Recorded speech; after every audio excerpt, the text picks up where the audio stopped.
ഇന്ന് വെറൈറ്റി ആയിട്ട് ഒരു പിക്കിളാണ് ഉണ്ടാക്കുന്നത്. പാവയ്ക്കായും ക്യാരറ്റും കൊണ്ട് അടിപൊളി ടേസ്റ്റാണ്. എല്ലാവരും വിചാരിക്കും പാവയ്ക്ക ആയതുകൊണ്ട് കഴിക്കുമെന്ന്. പക്ഷേ ഈ പിക്കിളിന് കയ്പേ ഇല്ലായിരുന്നു.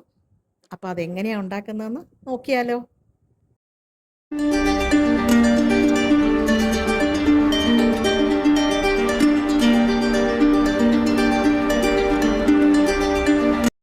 പാവയ്ക്കായും ക്യാരറ്റും അച്ചാറിടാൻ വേണ്ടിയിട്ട് 2 പാവയ്ക്കായും 2 ചെറിയ ക്യാരറ്റും എടുത്തിട്ടുണ്ട്. പിന്നെ അച്ചാറിന് വേണ്ടുന്ന ആവശ്യമുള്ള വെളുത്തുള്ളി, ഇഞ്ചി, പച്ചമുളക്.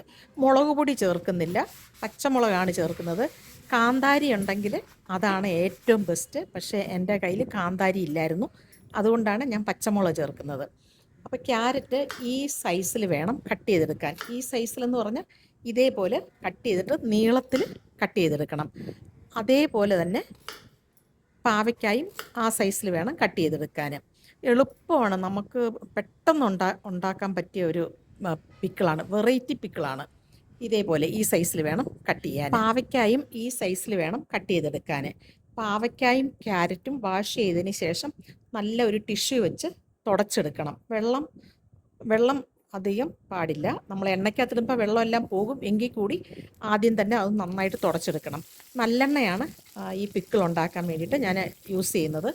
ആവശ്യത്തിനുള്ള നല്ലെണ്ണ ഇട്ട് കൊടുത്ത് കടുകും കറിവേപ്പിലയും വെളുത്തുള്ളി, ഇഞ്ചി, പച്ചമുളക് ഇതെല്ലാം കൂടെ ഇട്ട് കൊടുത്ത് നന്നായിട്ട് വഴറ്റണം.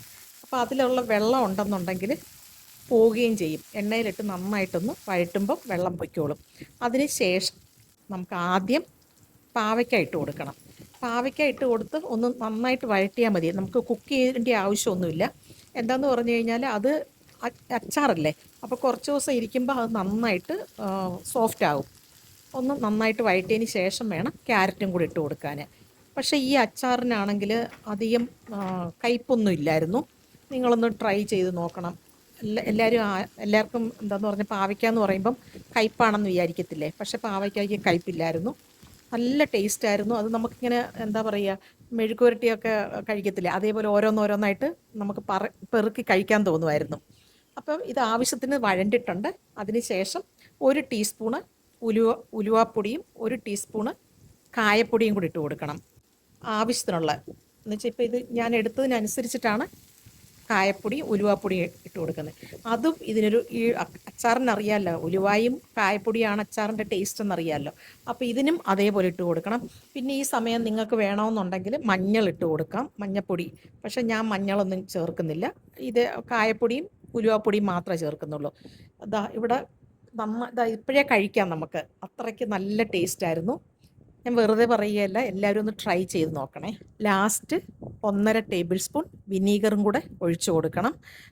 അത് ഒഴിക്കുമ്പോഴും നമുക്കൊരു പുളിപ്പ് വരുമല്ലോ, അപ്പോൾ നല്ല ടേസ്റ്റായിരുന്നു. അപ്പോൾ എല്ലാവരും ഇതൊന്ന് ട്രൈ ചെയ്ത് നോക്കുക. എല്ലാവർക്കും എൻ്റെ ഈ വീഡിയോ ഇഷ്ടപ്പെട്ടു എന്ന് വിചാരിക്കുന്നു. അടുത്ത നല്ലൊരു വീഡിയോ ആയിട്ട് വരുന്നത് വരെ ബൈ ബൈ.